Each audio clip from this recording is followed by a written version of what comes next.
bai, arratsaldeon guztioi eta ongi etorriak. Quiero agradeceros en primer lugar vuestra presencia en la inauguración de la cuarta edición del Festival Internacional de las Letras de Bilbao.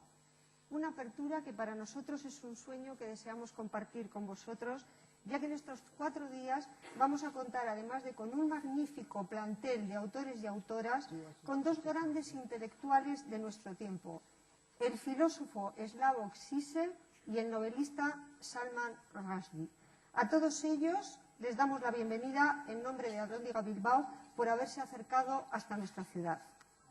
Durante las 2 primeras ediciones tratamos el tema de la vida privada del escritor y de sus conexiones con la vida pública, pero siempre partiendo de la intimidad.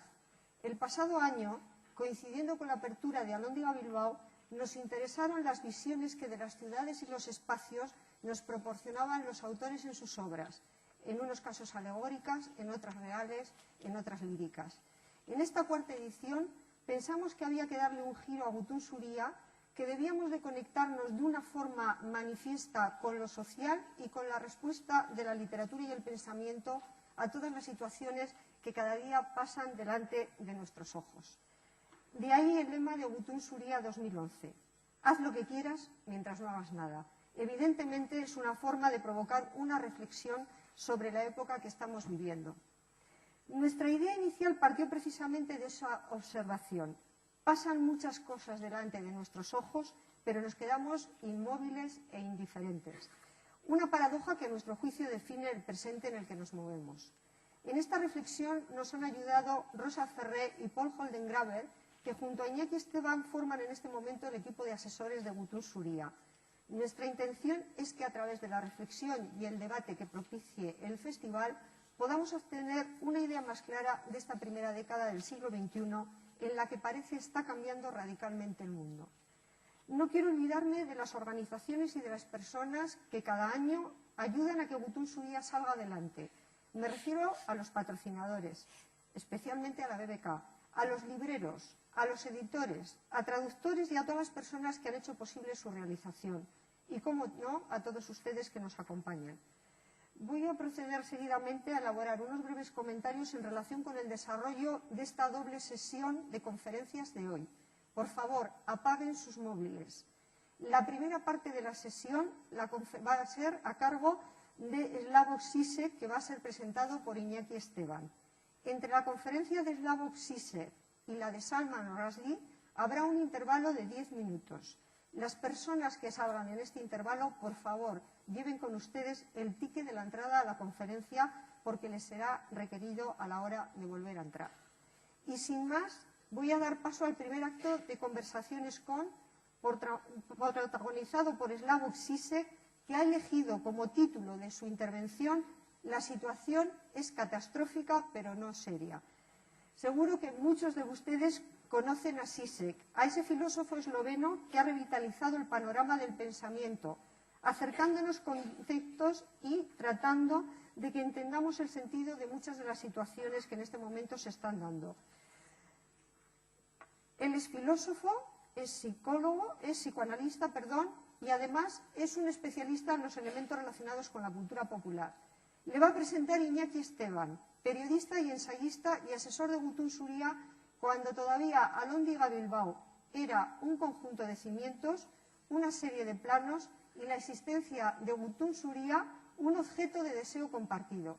Nada más, que disfruten. Muchas gracias.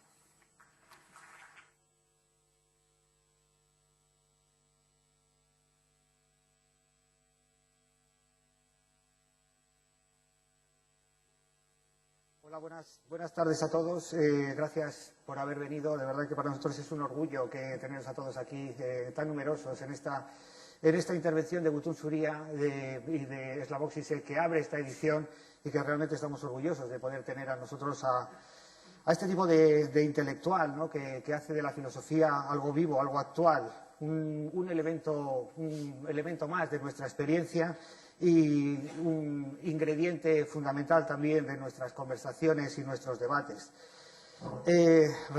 Simplemente recordaros, porque seré breve, porque soy consciente de que queréis ver y queréis oír a Žižek y no a mí, recordar simplemente muy por encima que Žižek es el autor de de varias decenas de obras, entre las que, bueno, a mí me gusta destacar dos: El sublime objeto de la ideología y El acoso de las fantasías.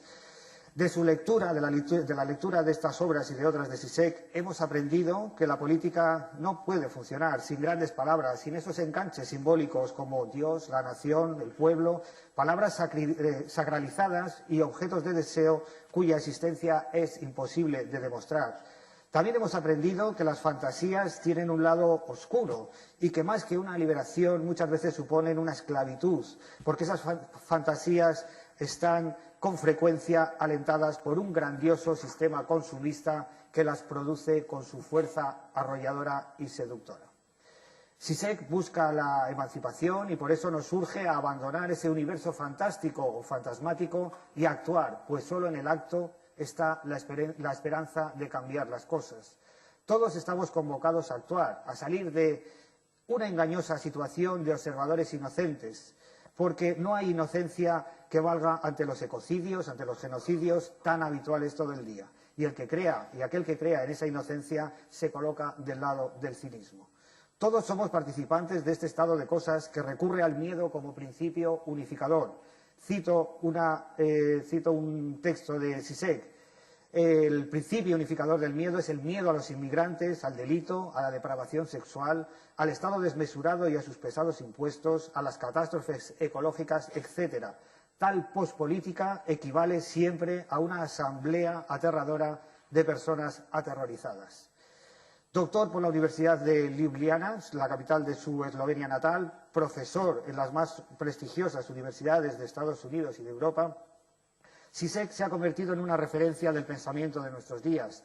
Kant, Hegel, Schelling y, por supuesto, Lacan inspiran el trabajo de nuestro invitado, lo mismo que el cine, las películas a partir de las cuales ofrece sus análisis y reflexiones. Y aquí me callo porque soy consciente, como he dicho, de que más que escuchar mis dudosas interpretaciones del pensamiento de Zizek, lo que vosotros queréis es escucharle a él. Así que, por favor, un aplauso para Slavoj Zizek.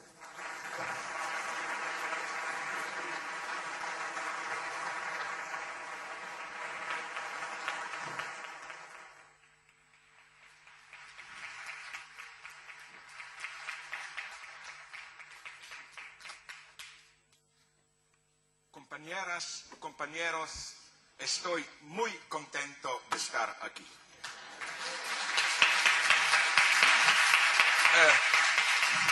But now, unfortunately, Pero I ahora, have to desgraciadamente, change tengo to the que language of cambiar imperialism. a la lengua del imperialismo. So, since I usually speak for Y too ya long, que let normalmente me hablo go durante directly demasiado to tiempo, my voy topic. a ir A directamente al century grano. ago, Hace un siglo, the British Catholic theologist el teólogo Gilbert católico Keith británico Chesterton Gilbert Keith ironically Chesterton proposed irónicamente to propuso install que he called it instalásemos lo que special él corps of llamaba policemen, un cuerpo especial de policía, who are also policías que son también Here filósofos. is the quote.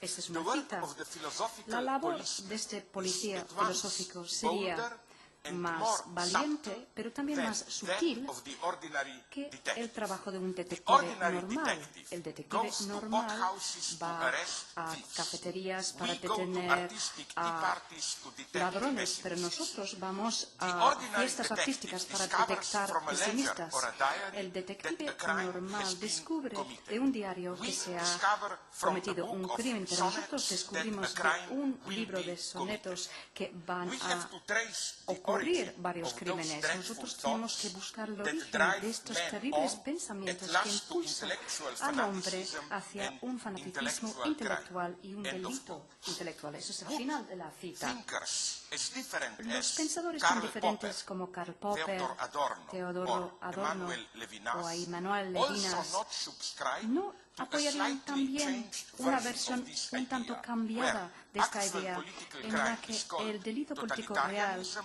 and se llama el the philosophical crime is totalitarismo condensed in the y el category delito of filosófico totality. se condensa en la A categoría de la straight totalidad. road leads Un from the camino philosophical recto va notion of desde la totality noción to filosófica de la political totalidad hacia totalitarianism. el totalitarismo So these político, philosophers think. según And the piensan task estos of philosophical filósofos. Y la police tarea is to del discover policía from a filosófico book es of Plato's descubrir a dialogues partir de or un libro de from a diálogos de treatise Platón on o social de contract by un Rousseau tratado del contacto social por parte de Rousseau que se va a cometer un delito político. El policía normal va a organizaciones secretas para detener a revolucionarios, pero el policía filosófico va a simposios filosóficos y culturales, como este de aquí, para detectar los que apoyan la totalidad. El policía corriente antiterrorista intenta detectar aquellas personas que quieren hacer volar unos edificios o unos puentes, pero un policía filosófico quiere detectar aquellas personas que están a punto de desconstruir los cimientos religiosos y morales de nuestras sociedades. Nosotros podemos seguir en este empeño, no del policía filosófico, sino de sus enemigos. Como hegeliano, yo diría sí, pero con algo adicional que Chesterton no vio. Nosotros no destruimos el orden existente. Nuestros deberes no son más que sonsacar la manera en la que este orden ya está destruyendo o por lo menos socavando a sí mismo. Vamos a pensar en lo que decía Proudhon, que toda la propiedad es robo. La negación de la negación está aquí. El cambio del robo como una destrucción o una violación de la propiedad hacia la dimensión del robo como algo inscrito dentro de la noción misma de la propiedad. Es decir, nadie tiene el derecho de ser propietario total de los medios de producción. Y finalmente yo creo que lo mismo es cierto para la naturaleza en sí. Deberíamos ir de la idea de que nosotros, seres humanos, estamos violando algún tipo de orden equilibrado natural hacia la idea de que el imponer sobre lo que es real esta noción de un orden equilibrado es en sí la violación más importante, que es porque yo creo que el primer axioma de cualquier ecología radical es que no existe la naturaleza. Dicho de otra manera, deberíamos ir de las violaciones del orden existente hacia la violencia que es provocado por este orden en sí. Eso para mí es de nuevo la primera regla del análisis. Por ejemplo, cuando un terrorista ataca, por supuesto, tenemos que condenar sin condiciones este acto, pero aún así deberíamos preguntarnos qué es lo que ocurre cuando no ocurre nada. Es decir, por ejemplo, en el conflicto entre Israel y los palestinos, ¿qué ocurre cuando no hay nada en los medios de comunicación? Algo ocurre que también implica la violencia, el hostigamiento continuo de los palestinos, etc. O a un nivel un poco diferente. Yo he aprendido que en su lengua, en euskera, el término enamorarse es, si lo traduzco literalmente al inglés, literalmente significa el sufrir una lesión por el amor. Y estoy de acuerdo con esta idea. Nos imaginamos que vivimos felizmente y de vez en cuando conocemos una chica o un chico, tomamos una copa con los amigos y caemos enamorados. Y eso es una catástrofe total porque se desequilibra la vida entera. Yo digo que esto es una experiencia tremendamente violenta, pero algunas personas, yo también, estamos dispuestos a morir por ese tipo de violencia. Incluso voy a dar un paso más. La poesía, yo valoro profundamente, aunque no me gusta su trabajo, pero me gustan los pensamientos de Alfred Leningrad, que es una austriaca que dijo en una entrevista que es la naturaleza del lenguaje el mentir. Tenemos que torturar el lenguaje para que realmente dice la verdad. Yo creo que a nivel del sentido común, para mí, por lo menos, aquí hay una profunda verdad en todo esto. Vamos a pensar únicamente en la cantidad de violencia que tenemos que aplicar para escribir un soneto. Tenemos que extruir palabras, tenemos que combinar las palabras de una forma quizá no natural, etc. Y lo mismo es cierto en otros campos. Vamos a pensar en Sergei Eisenstein, su teoría de atracción. Es una teoría de la tortura. Hay que cortar, hay que combinar de forma no natural. Y ahora me pueden decir, ¿y qué ocurre con aquellos cineastas que, a diferencia de Eisenstein, prefieren a abrirse al flujo espontáneo de la realidad y de no intervenir? Los teóricos como André Bazin o recientemente el director ruso Andrei Tarkovsky solo tienen que mirar los primeros 7 minutos de su última película titulada Sacrifice para saber que él viene de una cultura diferente. Podemos imaginar un debate entre Eisenstein y Tarkovsky como dos torturadores. Uno dice, a mí me gusta cortar, el otro dice, no, yo prefiero como estas máquinas medievales que estiran el cuerpo para torturar. Así que si empezamos torturando el lenguaje, acabamos torturando a las personas. No, no es así. Porque tenemos la opción última, o torturamos el lenguaje o torturamos a las personas. ¿Por qué? Bueno, uno de los objetivos de torturar a las personas hoy es, vamos a llamarlo, la limpieza étnica. Yo he hecho unas exploraciones precisamente porque en mi ex país, es decir, en Yugoslavia, sí que tuvo un rol muy importante en la limpieza étnica, como sabemos todos. Y yo he decidido lo siguiente, que detrás de cada limpieza étnica hay un poeta que de forma muy noble, sin torturar el lenguaje, ofrece ese mito tan potente que ofrece los cimientos de la tortura. ¿Por qué es así y por qué es necesario? Porque quizá no estamos todos corruptos.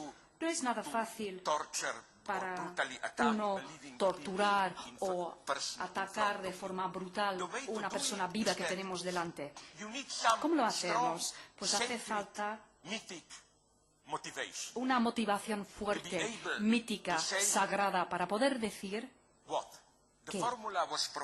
que me dio la fórmula por primera vez el señor Heinrich Himmler,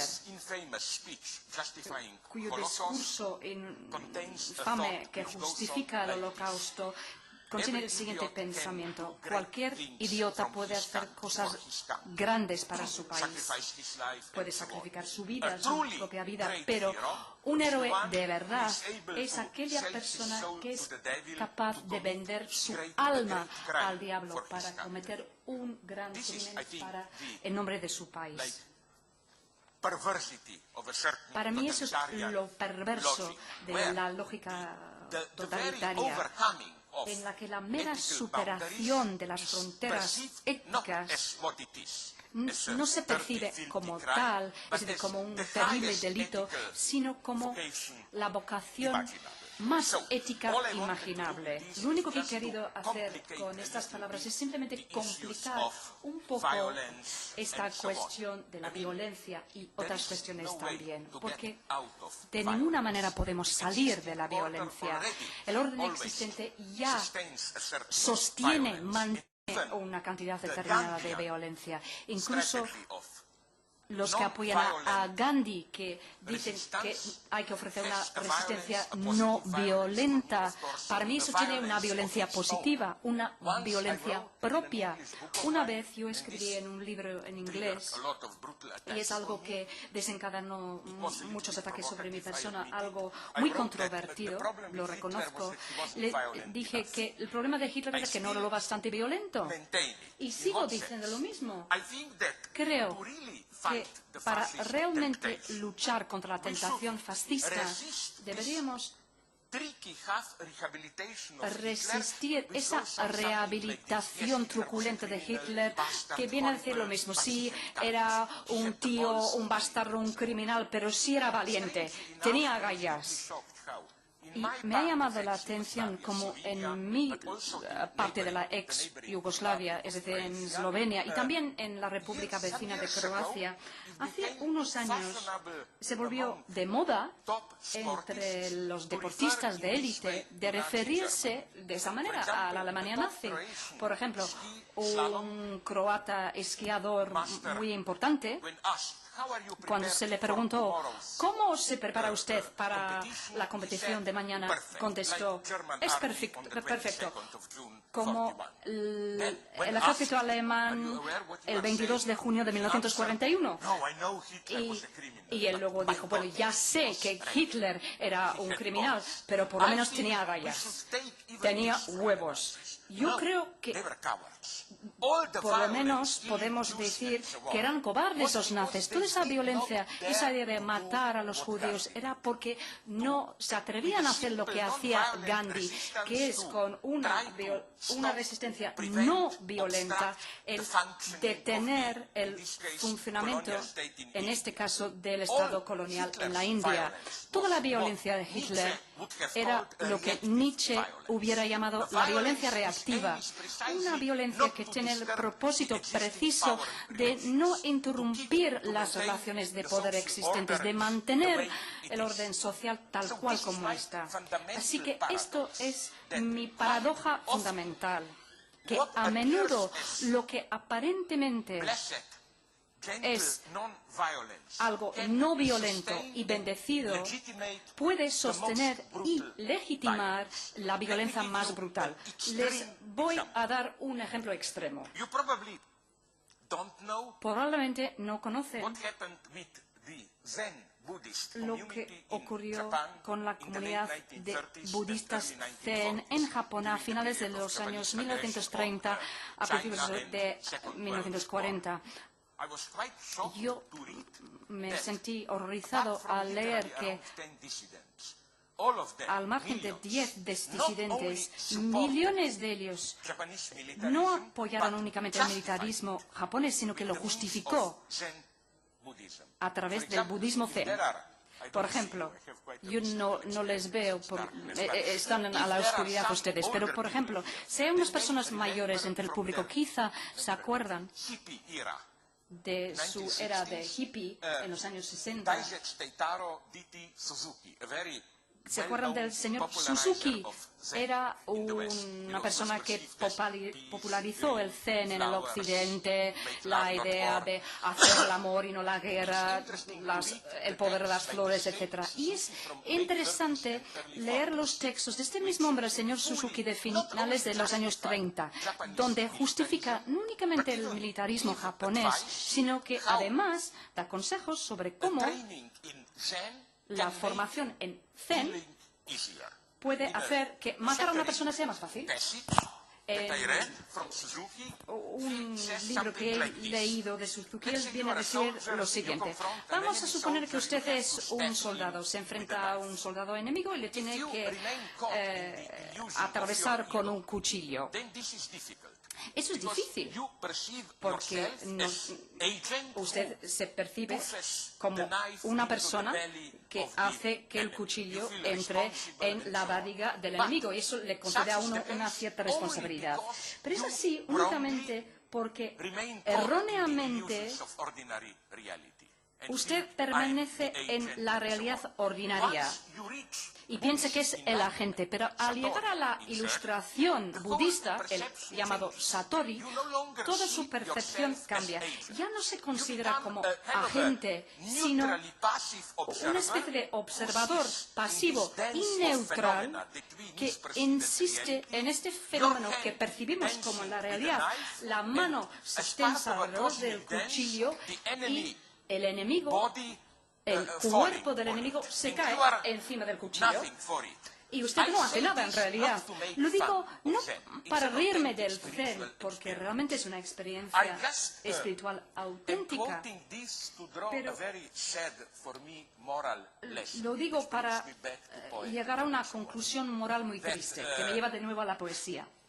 No matter how authentic, Que poetic or spiritual sea cual experience, sea nuestra experiencia, si es auténtica, puede ser absolutamente auténtica y aún así puede mal misinterpretarse para los fines más terribles. type of art which runs El único tipo against de arte is the art which, as I would have put it, es el arte, tortures. como yo lo hubiera llamado, es el del idioma de los torturadores. El único arte que realmente no construye mitos étnicos, sino que lo que hace realmente es los ataca. Y lo difícil es realmente subestimar o atacar a los mitos de tu propia comunidad.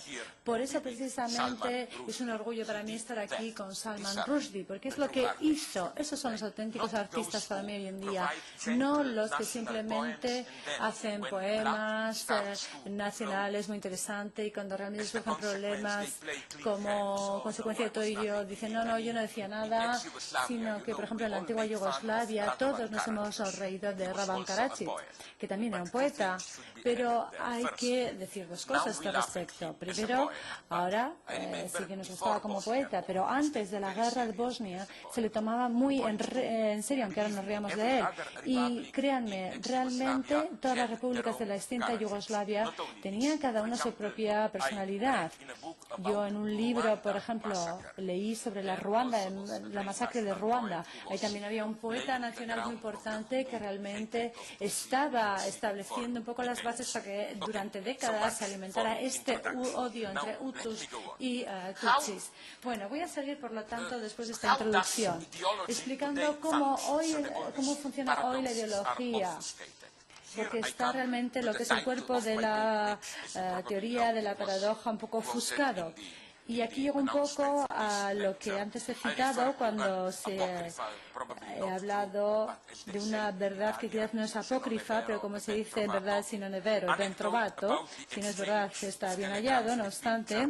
Y aquí hay unos telegramas entre los cuarteles de la Primera Guerra entre militares y alemanes. El mensaje alemán era, aquí, por nuestra parte, en el frente la situación es grave, seria, pero no catastrófica, y lo que contestan los austriacos es, aquí la situación es catastrófica, pero no seria.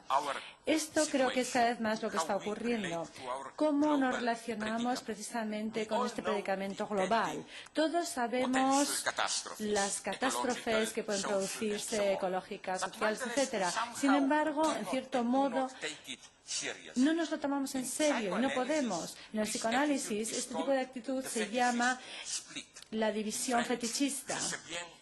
Y en francés se dice, sí, ya lo sé, pero me da igual. O sea, je sais bien, mais quand même. Aquí tenemos un ejemplo. Por ejemplo, en la ecología, cada vez más llegamos al punto cero. Aquí vemos como Headers describe nuestro predicamento. Nos enfrentamos precisamente a algo realmente que está tan fuera, tan ajeno a nuestra experiencia colectiva, que no lo vemos realmente, incluso si tenemos pruebas realmente abrumadoras. Para nosotros, cuando algo es simplemente como una especie de alteración física, biológica en el mundo, de este mundo que nos ha estado sosteniendo, realmente no lo apreciamos. Y aquí acaba la cita. Así que Ayers aquí lo que habla de estos picos, que son como los desarrollos acelerados que nos llevan a ese punto cero. El incremento de la población mundial, las emisiones de los gases de carbono, la extinción masiva de las especies. Y una vez más, para poder hacer frente a esta amenaza, nuestra ideología colectiva se está movilizando mecanismos de disimulación y de autodecepción. El modelo general de conducta es cada vez un modelo que nos ciega, más que centrarse en la crisis. Sabemos que la situación es un desastre, sin embargo no nos lo tomamos en serio. Permítanme ahora que les ponga otro ejemplo maravilloso, o dos. la deriva reciente que muestra cómo los que están en el poder están rechazando ahora el calentamiento mundial. Según los científicos, el hielo de los árticos ahora se derrite mucho más rápido de lo que habían predicho. Hasta hace poco tiempo, la reacción predominante ante estas noticias eran llamadas inmediatas de medidas de emergencia. Nos enfrentamos a una catástrofe de dimensiones inestimadas. Es momento de actuar. Sin embargo, últimamente, no sé si han dado ustedes cuenta, cada vez más se escuchan voces que realmente lo que nos llevan un poco como a que realmente acojamos este calentamiento global. Las predicciones tan pesimistas tienen que estar ahora dentro de un contexto como más equilibrado. Es verdad que va a haber un cambio con mayor competencia, con inundaciones en las costas, cambios en las infraestructuras, problemas entre las especies animales, desórdenes civiles, etcétera. Pero, aunque nos dicen todo esto, también tenemos que tener presente que, sin embargo, hay algunos tesoros escondidos en estos dos continentes, el Ártico y el Antártico, que van a verse, sin embargo, ahora por primera vez, que van a salir a la luz. Hace ya un año, dentro de un año más o menos, los cargueros van a poder atravesar la ruta del norte, reduciendo así el consumo de combustible, reduciendo las emisiones de carbono. A mí siempre un poco este tipo de razonamiento, como de tengan en cuenta un poco como el panorama general, vean un poco lo que es la visión más equilibrada de todo. Yo nunca he querido mucho. A mí esto me recuerda un poco a Hitler, porque decían, sí, Hitler hacía cosas horrorosas, mató a muchísimos judíos, sí, pero por otra parte también construyó muchos ferrocarriles, autopistas, así que miren todo ello un poco como dentro de toda la escena global, ¿no? Para mí este tipo de actitud precisamente es lo que hay que hacer, es criticar esas actitudes. Hay que criticar lo que hizo Hitler. Precisamente el disidente, el poeta alemán Kohler, después de la caída de la República Democrática Alemana, estaba en Alemania Oriental y me dijo que estaba trabajando con unos ecologistas un poco extremos y que básicamente lo que hacían era defender una especie de nuevo fascismo. Y Biermann les dijo, pero bueno, ¿se dan cuenta que siguen con las ideas de Hitler, que son como nazis? ¿Y saben lo que le contestaron? Dijo, no. Nosotros rechazamos a Hitler porque, y ahora van a ver la perversión de todo esto, ellos se referían a este argumento ya muy conocido de que hay que tener como toda la imagen global, hay que verlo todo. Rechazamos a Hitler porque una parte intentó hacer cosas buenas, como por ejemplo eliminar a los judíos de Alemania, pero por otra parte hizo cosas horrorosas como construir autopistas, ferrocarriles, destruir la naturaleza, etc. Así que hay que realmente criticar a Hitler. Así que ese tipo de argumentos, desgraciadamente, en estos días está cada vez desarrollándose más. Parece que estos fenómenos que lo que hacen es intentar que veamos cuáles son los aspectos positivos del calentamiento global. Creo que nos dan otro ejemplo de cómo Naomi Klein realmente tenía razón con su libro The Shock Doctrine. Hablaba cómo el capitalismo global lo que hace es explotar estas catástrofes, usarlas para así eliminar las límites sociales antiguas del pasado e imponer su nuevo programa capitalista en este barro que queda ahí después de esta catástrofe. Quizás lo que hace no es realmente atacar al capitalismo, sino lo que estamos haciendo es servirle realmente y darle un mayor auge. Esta nueva constelación lo que sirve de punto de partida para las ideas de Dipesh Chakrabartis con sus consecuencias histórico-filosóficas del calentamiento global. Dicen que la consecuencia principal era el colapso de la diferencia entre lo que es la historia natural y la historia humana.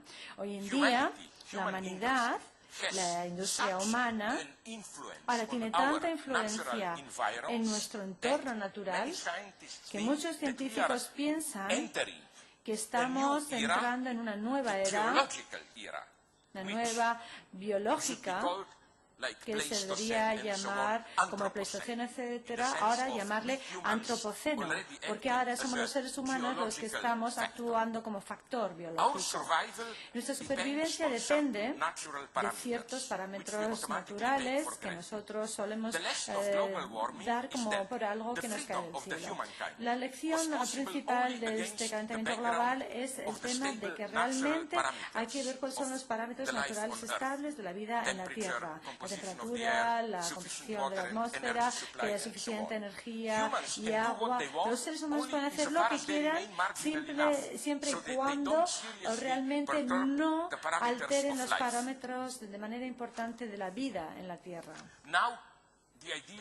Esta idea ahora consiste en que ahora nuestra productividad ha crecido tanto que podemos desestabilizar los parámetros básicos geológicos de la vida en la Tierra.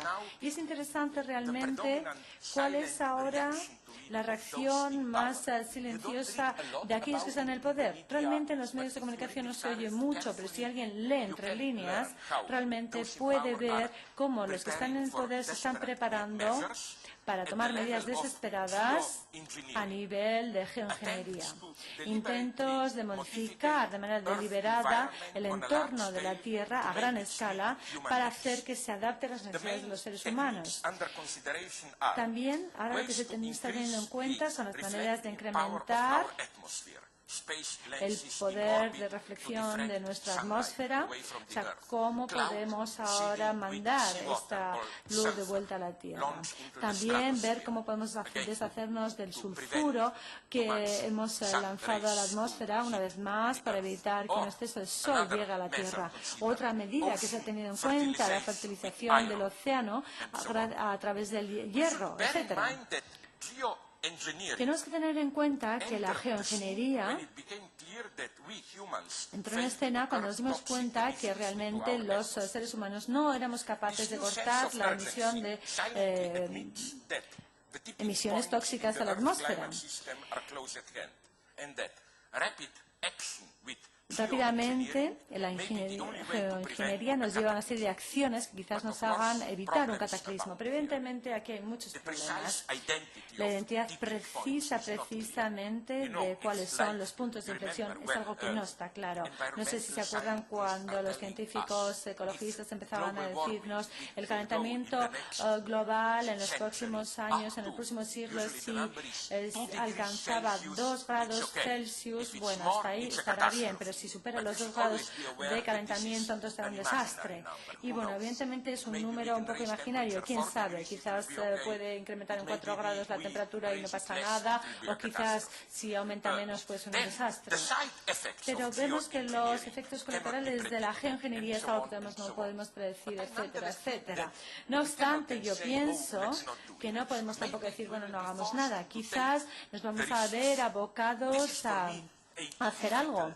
Para mí, esa es una lección muy difícil que tenemos que aprender de la ecología. Sí, hay que culpabilizarse, porque nosotros estamos en este antropoceno, ahora hemos alterado el equilibrio natural. Pero creo que lo que es más difícil de aceptar es que no ha habido un equilibrio natural antes de que nosotros interfiriéramos precisamente o entráramos en escena. Realmente no hay una madre naturaleza que está cuidándonos maternalmente. No, la naturaleza por sí misma está llena ya de distintas catástrofes crueles, de vientos peligrosos. Y nosotros lo que hacemos es exagerar esto. Estamos prolongando precisamente esa tendencia, exagerando esa tendencia. ¿Se acuerdan de las recientes catástrofes, megacatástrofes que han asolado el planeta? Así que tenemos que tener cuidado con nuestras principales fuentes de energía. ¿Qué ocurriría en la Tierra si realmente ocurriera una gran catástrofe? Así que creo que hay algo que realmente es un poco tranquilizador en esta capacidad que tenemos para asumir la culpa por estas amenazas al medio ambiente. Es como que nos flagelamos a nosotros mismos, ¿no? Como que nos castigamos a nosotros mismos. Yo siempre recuerdo quizás a Franz Kafka y a su mejor definición del estalinismo.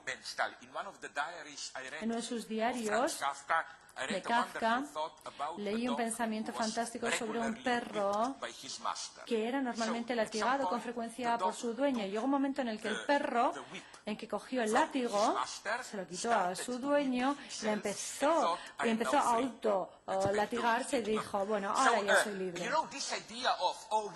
Así que esta idea de que hemos traicionado a la Madre Tierra, nos tienen que castigar la humanidad, qué horror, creo que hay algo, sin embargo, muy tranquilizador en todo ello.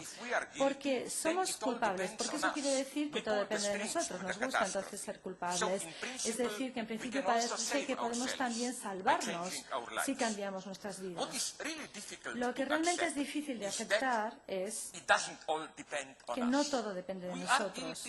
Nosotros somos culpables, pero también estamos expuestos a ciertas cosas naturales y realmente no tiene ningún sentido la naturaleza. Y realmente, y si un asteroide choca contra la Tierra, ¿qué? No hay ninguna garantía. Para evitar esa situación, esta incapacidad que tenemos para hacer frente a estas amenazas posibles, nosotros solemos tener tendencia a empezar actividades frenéticas como reciclar papel, comprar comida ecológica, biológica, etcétera, simplemente para asegurarnos de que estamos haciendo algo, que estamos contribuyendo de alguna manera. Pero creo que es un poco de cinismo, porque realmente no eche esta botella por ahí, no la tire, recíclela, póngala en el contenedor, etcétera. Me parece un poco que es un poco, no sé, como los fans de un equipo de fútbol que gritan y se levantan cuando están en casa animando a su equipo, como con la superstición de que esto va a animar realmente y va a influir en el resultado, y eso que están en casa viéndolo. Es el típico fetichismo que realmente ahora la ecología, creo, todos sabemos que estamos amenazados, pero realmente no me lo creo y entonces realmente no hago nada para cambiar mi vida. Pero también ocurre un poco como lo opuesto. También hay quienes dicen, yo no puedo influir realmente en este proceso que puede llevarme a una ruina, a un desastre como un terremoto, pero me parece tan difícil aceptarlo que realmente no puedo resistirme a hacer algo, aunque sé que esto realmente no tiene ningún sentido. Les voy a dar un ejemplo. No compramos, por ejemplo, comidas ecológicas básicamente por el mismo motivo por el que los animadores de un equipo de fútbol están ahí en casa gritando. ¿Quién cree realmente que esa comida, esas manzanas semipodridas y orgánicas son realmente orgánicas y no están manipuladas? Realmente no solamente estamos pensando en consumir un producto, estamos a la vez haciendo algo que tenga significado. Estamos intentando demostrar nuestra capacidad para preocuparnos por el mundo, de conciencia global, y participar realmente en un proyecto colectivo mayor. Como dice Hitchcock, lo que estamos es como intentando comprar nuestra propia infelicidad. Y creo que el principal motivo aquí es ideológico, por eso lo hacemos. Porque una vez más, cuando nos enfrentamos con la amenaza de una catástrofe que desestabilizará el propio marco de nuestra existencia, nuestra reacción espontánea es buscar algún sentido escondido, algún significado escondido. Hemos tenido que hacer algo, esto es por algo.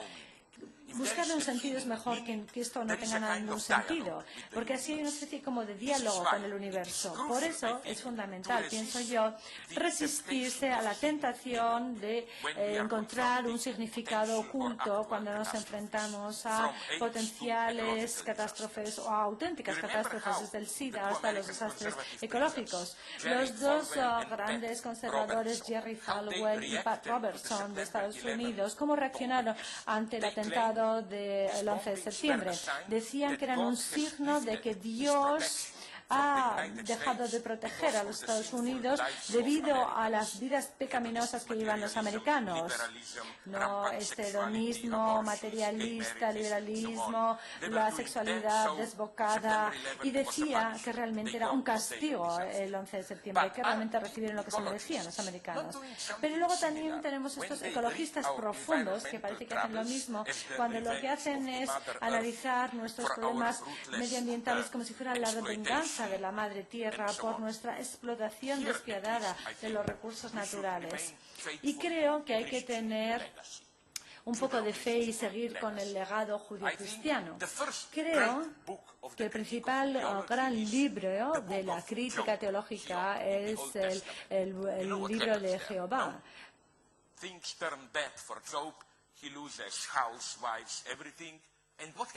De Job, perdón. ¿Qué es lo que ocurre? Vemos que llegan varios amigos y le dicen, tu sufrimiento tiene un significado más profundo. Incluso si no sabes realmente qué has hecho, algo has tenido que hacer porque Dios te está castigando. No te hubiera castigado por nada. El segundo le dice, quizás si sigues con lo que estás haciendo, recibas una recompensa. Dios quizás te está poniendo a prueba. Pero luego viene Dios y dice, bueno, estos tres amigos teológicos lo que están diciendo son bobadas, es una mentira, y de lo que todo por lo que se quejaba Job era verdad. Y ahí sale este milagro teórico. Realmente le pregunta a Dios, ¿y esto por qué me ha ocurrido? Sin embargo, y entonces Dios hace algo que me parece que realmente más radical de lo que parece. Dios lo que hace con una aparentemente arrogante perorata, dice, bueno, y esos monstruos, esos dragones que he creado tú, ¿dónde estabas cuando hice todo eso? Normalmente esto se entiende como la afirmación de la supremacía total de Dios. O sea, tú, pequeño humano, ¿quién eres para compararte y para entender lo que yo he hecho? Pero también Gilbert Chesterfield también propone una lectura totalmente contraria. Según él, la respuesta de Dios significa, tú crees que tienes problemas, pero mire a todo el universo como está. Eso es un lío total. La he liado totalmente. No hay nada que funcione. Entonces, si alguien quiere ser un auténtico cristiano, creo que deberíamos leer la muerte de Cristo, entender la muerte de Cristo como ese último momento de esa experiencia. El mensaje de la muerte de Cristo, como dice Hegel, es precisamente la abdicación de Dios. Dios abdica en el sentido de que yo, Dios, ya no puedo hacer del gran otro, de ese que está ahí arriba y que tira de las cuerdas, incluso si las cosas están desesperadas, estamos seguros de que yo lo arreglaré. Entonces, creo que incluso los teólogos conservadores afirman esto, creen que realmente el último sentido de la cristiandad no es creer en Dios, es que Dios crea en nosotros. Creo que realmente no hay ninguna garantía porque ha muerto Dios y lo único que queda es el Espíritu Santo. ¿Y eso qué es? Es realmente una comunidad de creyentes emancipatoria. Realmente cuando se pregunta ¿cómo sabemos que vas a volver? Bueno, con la resurrección. Y él dice abiertamente, si hay amor entre ustedes, entonces yo estoy ahí. Así que realmente no va a haber una vuelta de Cristo, no va a volver. Lo único que tenemos es a nosotros, al colectivo libre, al Espíritu Santo. Realmente un poco lo que creo el Partido Comunista. Bueno, no entra en eso ahora. Voy a seguir con lo que yo tenía preparado. Vuelvo con la ecología. La doble trampa es que, por una parte, tenemos el intento de quitar la ideología de la ecología. Es decir, bueno, si reducimos esto, otro tema lo vamos a poder solucionar con la tecnología, etc. Y por otra parte, está esta falsa espiritualización. Lo que necesitamos realmente es un análisis concreto de las raíces ideológicas, políticas y económicas que han creado realmente este problema ecológico. Y sobre todo, yo pienso, la principal lección es que tenemos que prepararnos para vivir de una manera más plástica. Creo que los cambios locales o globales en el medio ambiente quizás impongan la necesidad de un cambio social sin precedentes a gran escala. Imagínense un gran terremoto gigantesco, más grande que el que hace un mes ha asolado Japón, quizás por un problema nuclear o por otra amenaza. Entonces, todo el norte de Japón queda deshabitado. ¿Dónde irá esta población de Japón y en qué condiciones? Quizás hay que darles algo de tierra en algún lugar o los dispersamos por todo el planeta. ¿Y qué ocurre si el norte de Siberia se convierte quizás en un lugar más habitable debido al calentamiento? y las regiones subsaharianas van a ser demasiado secas como para que haya grandes poblaciones en ellas. Entonces, el movimiento de las poblaciones, ¿cómo se va a organizar? Ya no se puede hacer de la manera que se hacía antes, de manera espontánea. Esto sería realmente algo catastrófico con las condiciones actuales, con las armas de destrucción masiva, que cada vez están más disponibles para todas las naciones. Así que yo lo que digo es que este problema hace que sintamos esta necesidad de que haya una nueva forma de cooperación global, una nueva forma de toma de decisiones, de proceso para tomar decisiones a nivel global. ¿Y cómo entrar en estos procesos? ¿Cómo poner en marcha estos procesos? Lo que necesitamos es ampliar un poco y cambiar de tema. Como decía Kant, hablaban del uso público de la razón. Y esto es algo muy específico. No quiere decir público como lo opuesto a lo privado. Para Kant, lo privado es lo que nosotros consideramos normalmente como público. Lo privado es cuando estamos pensando, razonando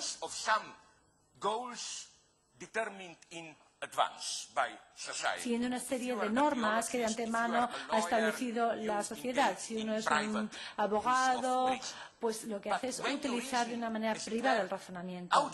Pero cuando está al margen de las instituciones el razonamiento, de una manera universal, no enraizado en ninguna necesidad institucional, ahí es donde uno empieza a hacer el uso público del razonamiento. ¿Y por qué es importante esta diferenciación? Porque yo digo que con esta catástrofe de la Unión Europea llamada la reforma de la educación superior de Bolonia, realmente lo que llegamos a un gran ataque del uso público del razonamiento. ¿En qué consiste? Simplificando esta reforma. En cambiar el objetivo de la educación superior y convertirla en una manera de producir expertos en distintas opiniones. Y hay ministros que lo han dicho muy claramente, ya no necesitamos estos filósofos abstractos. Ahora lo que necesitamos son expertos que nos ayuden a solucionar problemas concretos. Por ejemplo, creo que es un ministro francés el que dijo, hace 3 años hubo en los suburbios franceses muchos problemas, se quemaban coches, etcétera. Y dijo, aquí necesitamos que los psicólogos nos digan cómo aplacar los ánimos de estos jóvenes, necesitamos urbanistas que nos digan cómo cambiar la estructura a la hora de hacer un nuevo urbanismo para evitar de manera más eficaz los altercados, etcétera. Para mí esto es un desastre. ¿Por qué? El pensamiento verdadero no consiste solo en solucionar problemas que han formulado los demás, sino que el pensamiento verdadero empieza con una pregunta.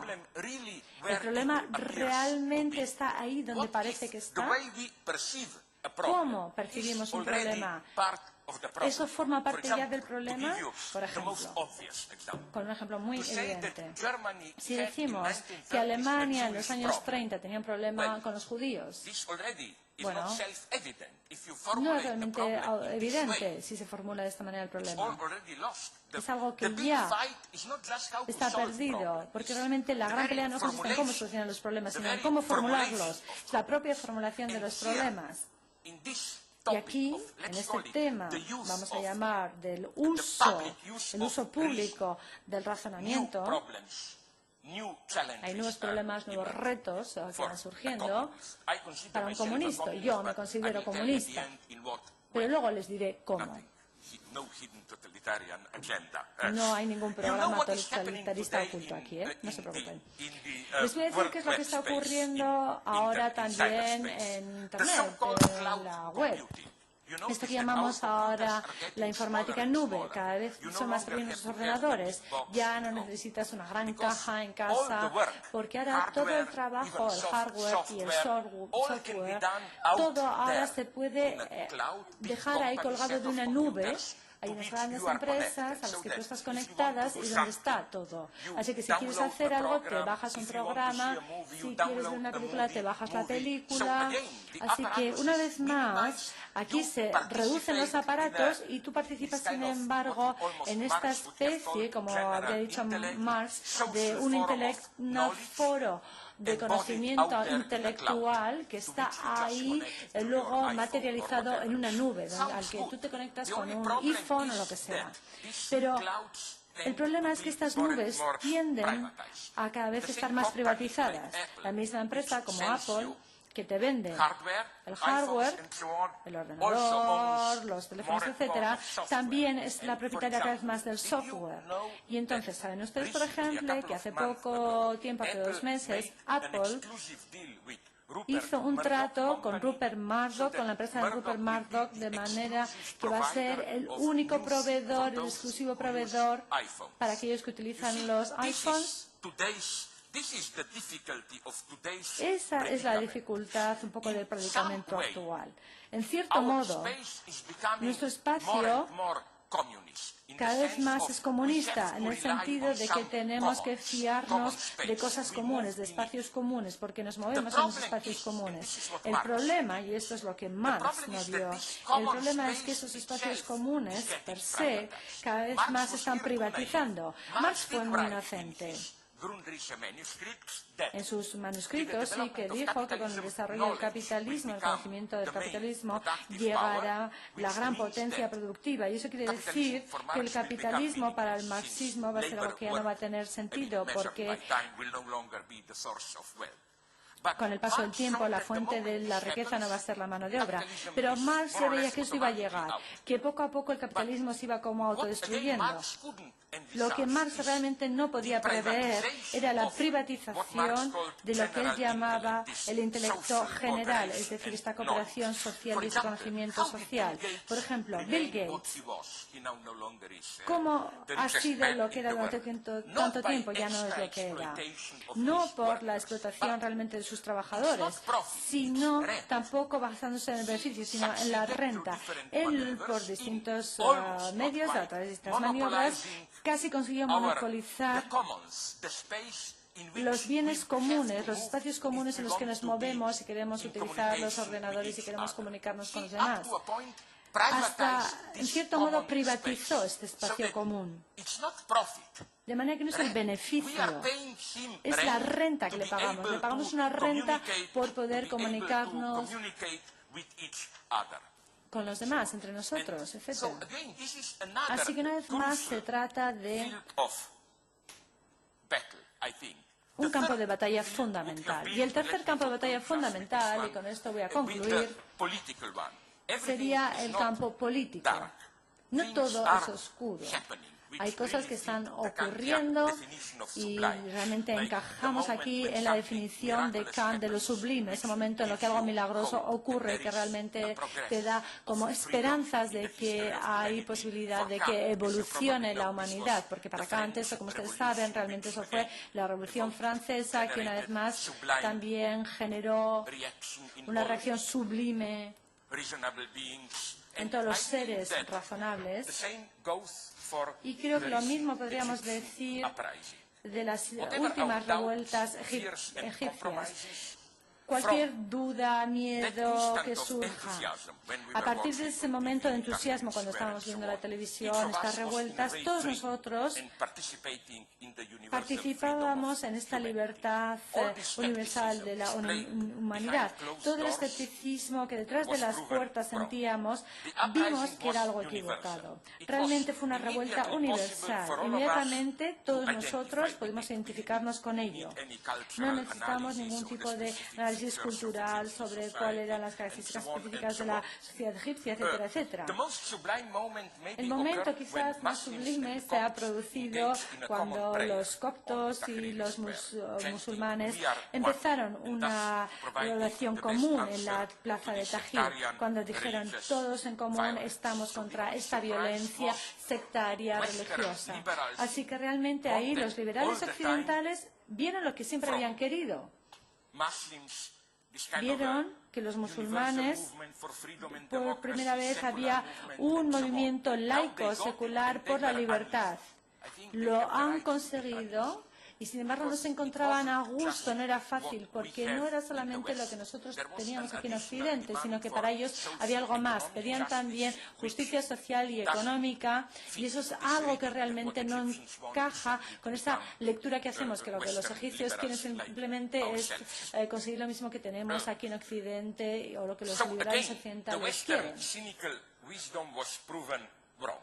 But nonetheless, the big question is what will happen the day after. Pero la pregunta es, Who ¿qué will va a ocurrir emerge después? as the ¿Quién political va winner a of all salir these como el events? ganador político The de todo ongoing esto? civil war in Libya La guerra civil en is, Libia I claim, a clear es, case of yo digo, renormalization of the un crisis. Now caso we are claro de la back in the safe renormalización de la waters of crisis. anti-terrorist Ahora struggle. volvemos All a las attention aguas is seguras focused de on la the face lucha of Gaddafi, antiterrorista. the Todos nos pro-terrorist centramos en la arch-villain cara de bombing his own Gaddafi, people, and the este human rights terrorista que militaries again bombardea have their a day su with propio humanitarian pueblo, y de interventions nuevo and so hay on and so on. intervenciones humanitarias, Did you etcétera, notice etcétera. how all this Libyan ¿Se han dado crisis cuenta de cómo totally esta obliterated crisis something which libia was not censored? ha erradicado algo que is no de fue facto ignored. censurado, pero que What se había happened in ignorado? Bahrain Y es lo que weeks ha ago, ocurrido en where Bahrein. there was also En Bahrein Shia majority también demonstrating, hubo and unas another state, manifestaciones, Saudi Arabia, y en otro estado militarily también, en intervened Arabia in Saudí, Bahrain hubo to una squash intervención militar en protests. Bahrein It was para practically- erradicar estas it was manifestaciones. practically Pero fue unnoticed. algo que pasó sin So, from darnos this cuenta, standpoint, I claim prácticamente. we should Así que also desde reread este the punto, Iranian yo digo Khomeini que tenemos revolution. que When releer the la hundreds of revolución de thousands of Irán, Mousavi supporters, donde cientos de miles de what they stood for was the popular dreams los que which apoyaban sustained Mousavi, the Khomeini revolution, freedom and que querían justice. la libertad This y la dream was justicia, probably a utopia. But probablemente nonetheless, fue una don't utopía lo que forget querían something. conseguir, pero no deberíamos olvidarnos de It algo. took Y es que the fundamentalist clerics a ha year hecho and a falta half, los clérigos over a year, fundamentales, to control más this de explosion. 18 meses el And controlar immediately after esta Khomeini took explosión. over, Y there was después a de year and llegar a half Khomeini, of hubo like año y medio undecidable situation and de chaos. una situación So again, the caótica y revolution sin cannot be decidir. reduced Así to que la the bad revolución guys no who were puede issuing reducirse fatwas and so on. a These aquellos guys, malos de la it took película them que 1 emitían year and a fatwas, half porque of estos extremely señores brutal necesitaban violence, like año y purging medio Communist de Party, una organizing a violencia true Stalinist tremendamente trial against brutal them, and so on a and so través on. de juicios And de eliminación de we partidos can see políticos, how etcétera. this Y is- podemos ver This cómo remains alive esto even sigue vivo. today. The Incluso green hoy, movement is el movimiento continuing. verde Even we sigue. should be more careful. Incluso deberíamos tener Reading más cuidado, even porque sometimes the so-called fundamentalists. si leemos I incluso am los totally llamados unequivocally against fundamentalistas, Taliban. y estoy But totalmente do you en contra de remember los talibanes, 2 years and pero a half, ¿se I think, acuerdan ago, hace 2 años y when medio, creo, Taliban, yes, cuando in the los spring of 2009, talibanes, sí que fue Taliban primavera took over the 2009, Swat Valley in Pakistan. el talibán It seems ocupó like religious hardliners una took zona over. de But I Pakistán. found a note in New York Times Parecían which islamistas reported what radicales. was Sin embargo, behind en it. el New York Swat Times Valley vimos was lo a que estaba feudal detrás area de eso. dominated Estaban by en el 20, Swat all the land Valley, was basically owned by dominado 20 por large una families. zona And the way feudal. Taliban did it was Y lo que hicieron los telling to the talibanes poor fue farmers, decir a like, los let's get rid of agricultores, feudal masters. vamos a quitar So, the estos true problem is not how Taliban did it. feudalistas. The true Así que problem is el problema no es cómo how lo is hizo it los that we, talibanes, Western sino cómo liberals, es que were nosotros put en el in a occidente, position where los liberales, local feudal tuvimos masters una appeared as situación our en la que los señores feudales se convirtieron We should de always repente en nuestros remember aliados. this when Siempre we, deberíamos and we should, acordarnos to the end, de ello fight cuando finalmente fundamentalism. What we luchamos should remember. contra los Take fundamentalistas. Afghanistan. Vamos a pensar I'm ahora en unfortunately Afganistán. old enough to Desgraciadamente remember soy lo bastante that mayor 40 years ago, para recordar Afghanistan que was hace maybe 40 the años most Afganistán tolerant era quizá Middle East Muslim country. el They país have a very más strong local tolerante Communist Party. musulmán They had a del king mundo. who was Tenía some kind of un pro-Western, partido comunista enlightened muy fuerte, monarch, tenía and un so on monarca and so on. pro-occidental, etc. Afghanistan Afganistán became se fundamentalist by way of en un being país caught into fundamentalista the global politics. por haberse So no, these are enredado not en la política old, global. backwards people. Es que They were no pushed es into un their pueblo position by the retrasado, very sino process of que fue el proceso de la globalización que les ha metido en esta situación. Y eso también es el problema más importante hoy. Estos movimientos de libertad, ¿qué va a ser de ellos? Lo que siempre me llama la atención es qué es lo que va a ocurrir al día después. Es fácil decir, bueno, siempre hemos sido unidos, qué bonito fue la revolución, pero ¿cómo se va a traducir esto a un nuevo marco institucional? La lucha real está ocurriendo ahora. Y lo que yo digo es que esta lucha, finalmente, y voy a concluir,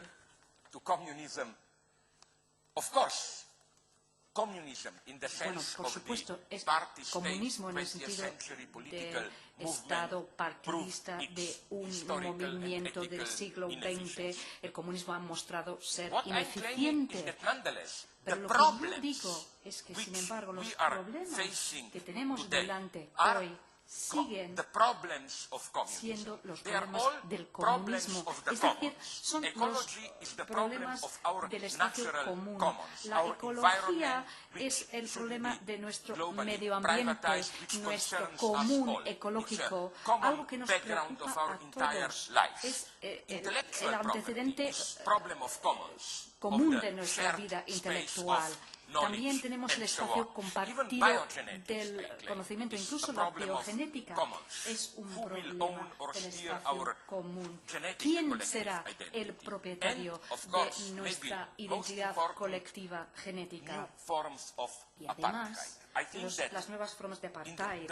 Yo creo que en el sentido más formal de la diferenciación entre los que son ciudadanos de primera y de segunda categoría, yo lo que temo es que el capitalismo global de hoy será cada vez menos capaz de mantener ese nivel de libertades que ha podido garantizar hasta ahora.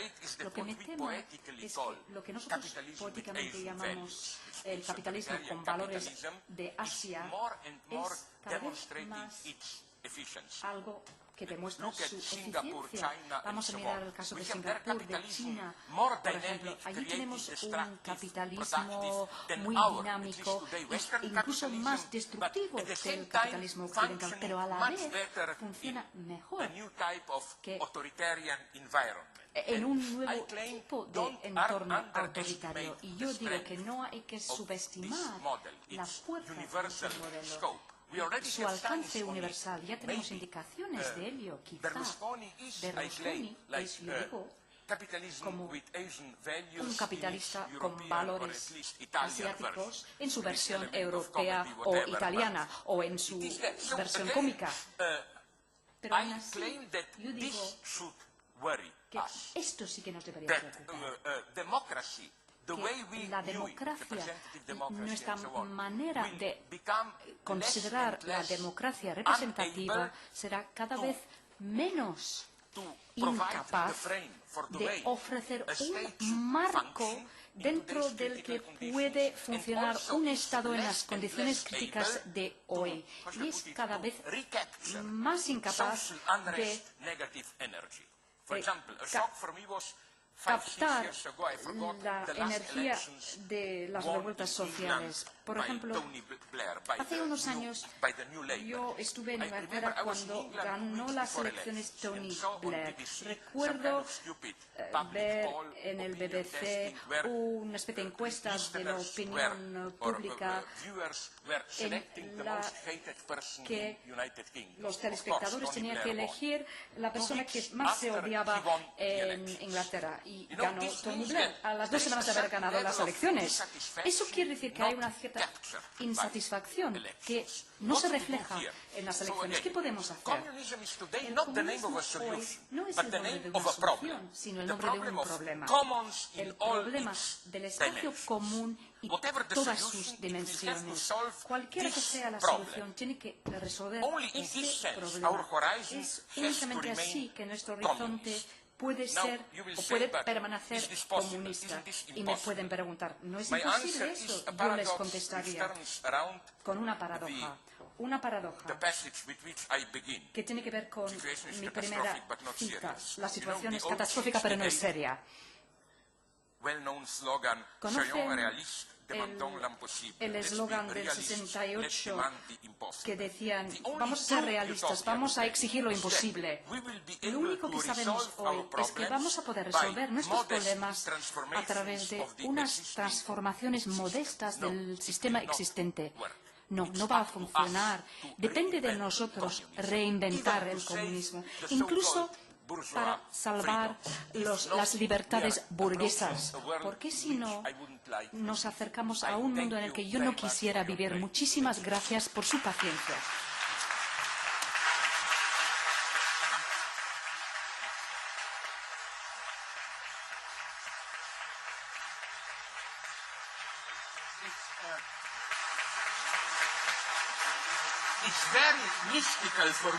Para mí es un poco místico porque yo no veo nada. Y yo tenía un sueño que todos habían salido de esta sala para montar una fiesta, me habían dejado aquí solo. Gracias, en todo caso, por su aplauso. Muchísimas gracias. Ahora les veo.